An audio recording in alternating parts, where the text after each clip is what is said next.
On October 7th, everything shifted when we woke to the news of an attack north of Gaza, where many Israeli civilians were killed and others taken hostages into Gaza. This was followed by a full-scale invasion by the Israeli military into Gaza, adding the already immense suffering of its people. Even before the invasion, we witnessed as Càritas the severe poverty in Gaza slums, and Càritas had been actively working with the community to alleviate some of this hardship. Although Càritas had previously distributed emergency aid kits and engaged our teams across Gaza, the scale of destruction made it impossible to replenish medical supplies. We established a direct support system where the teams in the West Bank and Jerusalem provided mental and psychological support to their colleagues in Gaza.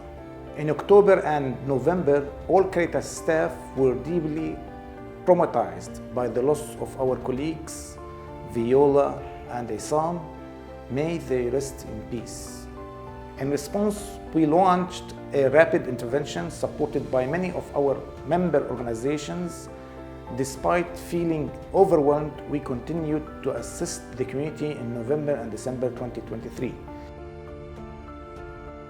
Over the past year, Càritas Jerusalem has delivered over 40,000 primary healthcare consultations and assisted more than 4,500 households through multi-purpose cash assistance. Initiatives have included mental health and psychosocial support to over 1,500 beneficiaries, as well as ensuring access to safe drinking water, food, and hygiene assistance. Additionally, Càritas Jerusalem has collaborated with local partners to distribute children's clothing and blankets.